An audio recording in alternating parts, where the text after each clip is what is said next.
நீங்கள் பார்த்துக் கொண்டிருப்பது உங்கள் விஜய்.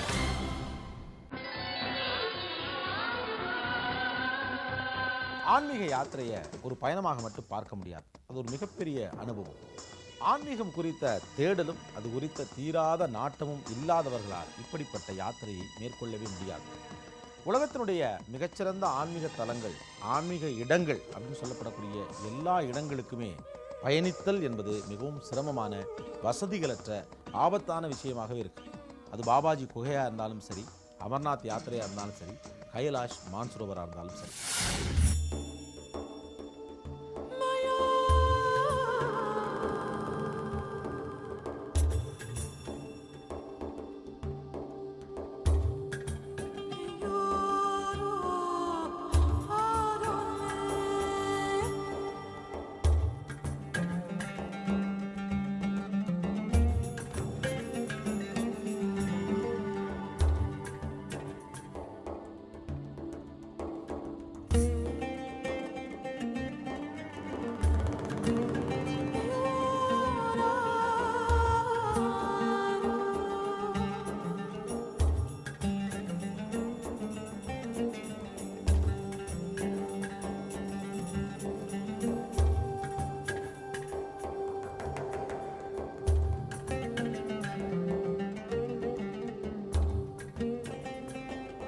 எந்திரன் திரைப்பட வெற்றியைத் தொடர்ந்து வழக்கம் போல் மகா அவதார் பாபாஜி குகைக்கு சென்ற ரஜினியின் பாதையில் நாமும் பயணித்துக் கொண்டிருக்கிறோம்.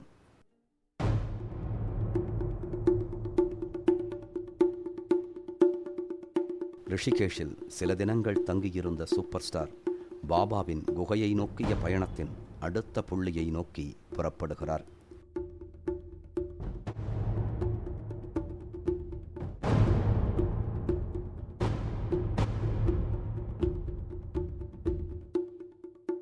இனிதான் சவாலான பாதைகள் காத்திருக்கின்றன சூப்பர் ஸ்டாருக்கு.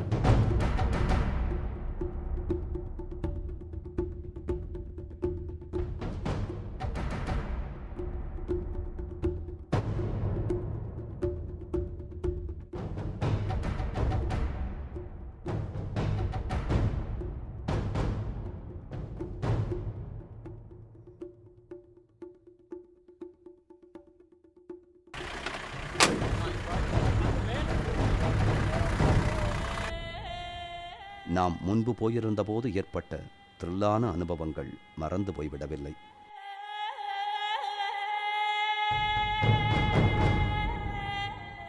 சூப்பர் ஸ்டார் என்றாலும் கூட இயற்கை மனமிறங்கி பாதையை இலகுவாக்கப் போவதில்லை. ரிஷிகேஷிலிருந்து ஆதி பத்ரிநாத் வரை அவர்களது காரிலேயே செல்ல திட்டம். பல்வேறு மலை அடுக்குகளை கடந்த பின்னரே பாபா குகையை அடைய முடியும். மேல் நோக்கிய பயணத்தில் ஆங்காங்கே சில குட்டி கிராமங்கள் முளைத்திருக்கின்றன.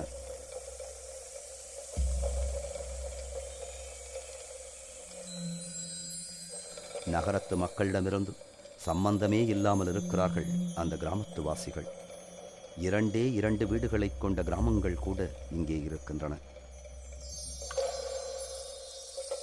அவற்றிலும் மின்சாரம், தொலைபேசி இணைப்புகள் இருப்பது ஆச்சரியமாகத்தான் இருந்தது.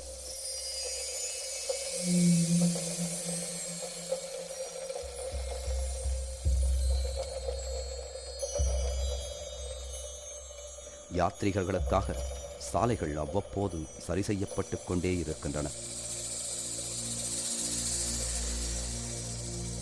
உண்மையான ஆன்மீக நாட்டத்துடன் இங்கே மலையேறுபவர்களுக்கு சாலைகளை பற்றின கவலைகள் இருப்பதில்லை. சாதுக்கள் பலர் நடந்தே மலையேறிக் கொண்டிருப்பதையும் பார்க்க முடியும்.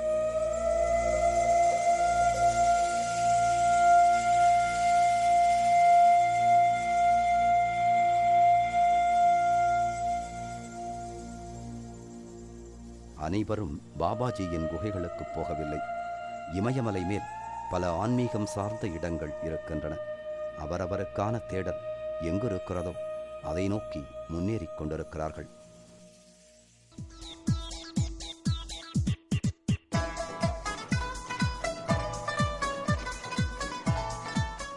நமது சூப்பர் ஸ்டாரின் தேடலோ பாபாஜியின் குகைகளில்.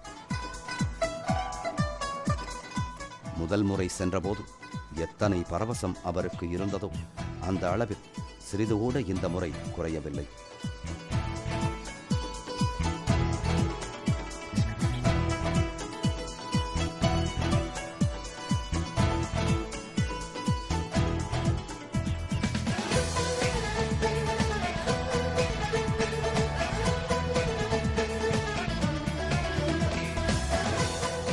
ரிஷிகேஷிலிருந்து ஆதி பத்ரிநாத் 7 மணி நேர பயண தூரம்.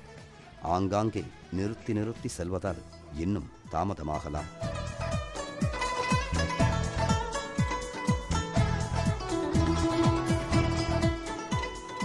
யாருமற்ற மலைச்சாலைகள்.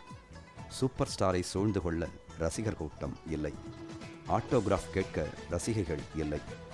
வரவேற்க கட்டவுட்டுகள் இல்லை. ஆனாலும் கூட ரஜினிகாந்திற்கு மிகவும் பிடித்தமான வழி இதுதான். சிதறிக் கிடக்கும் இயற்கை அழகை அவ்வப்போது வண்டியை விட்டு இறங்கி ரசித்தபடி தனது ஆன்மீக குரு பாபாஜி வாழ்ந்த இடம் நோக்கி முன்னேறிக் கொண்டிருக்கிறார் சூப்பர் ஸ்டார்.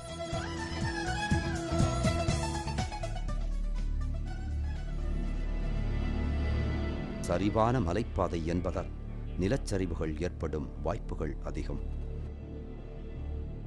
எந்நேரமும் இங்கே ஒரு பாறை உருண்டு வந்து வாகனத்தை வழிமறைக்கலாம்.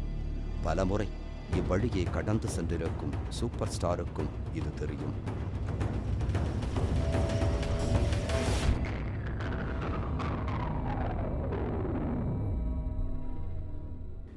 எண்ணியது போலவே ஓரிடத்தில் நிலச்சரிவு ஏற்பட்டிருந்தது.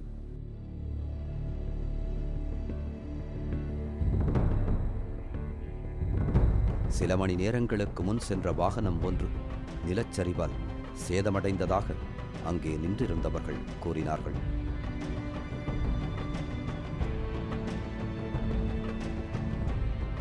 கற்களை அகற்றும் பணி மும்முரமாக நடந்து கொண்டிருந்தது.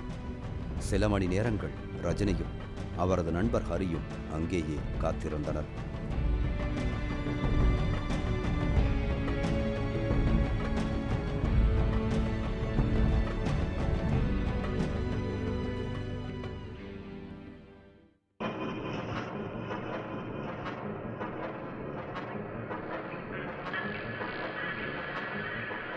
நமது குழுவினர் பாபாவின் குகையை தேடிச் சென்றபோது அதிக ஆபத்தை அருகில் கண்டனர். அப்போது மழைக்காலம் என்பதால் நிலச்சரிவு நிமிடங்களுக்கு நிமிடம் எங்கேயோ ஓரிடத்தில் நிகழ்ந்து கொண்டே இருக்கும். நமது குழு இரவில் இம்மலைப்பகுதியை கடக்கும்போது நிலச்சரிவிலிருந்து மயிரிழையில் தப்பித்தது.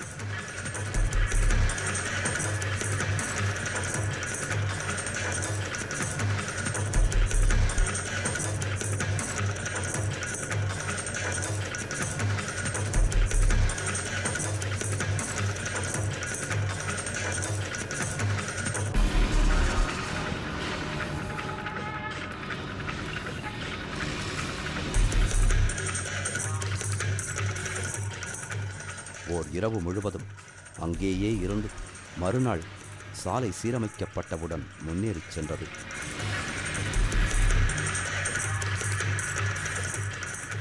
இமயமலை பாதைகளில் இருக்கிற பெரிய டேஞ்சரஸ் என்னன்னா, திடீர்னு கடும் மழை பொழியும், திடீர்னு மலைச்சரிவுகள் ஏற்படும், திடீர்னு பாதைகளில் அங்கங்கே மேகங்கள் மறைச்சிக்கிட்டு புகை மூட்டமாகி எந்த பாதையில் எப்படி போகிறதுனே தெரியாது. எனக்கு பின்னாடி ஒரு பெரிய மலை அடுக்கு இருக்குது, அது என்ன இருக்குன்னு கண்ணுக்கு தெரியாமல் ஒரு புகை மூட்டை மட்டும்தான் தெரிஞ்சுக்கிட்டு இருக்கு. இதெல்லாம் கடந்து தான் ஒன்று போகணும். மழைக்காலமோ கோடை காலமோ இதுபோன்ற மலைப்பாதைகளில் செல்வது ஆபத்தானதுதான். ஆனால் ஏதோ ஓர் இலக்கை நோக்கி பயணிப்பவர்கள் இதை பற்றி கவலைப்பட தேவையில்லை, கவலைப்படுவதும் இல்லை.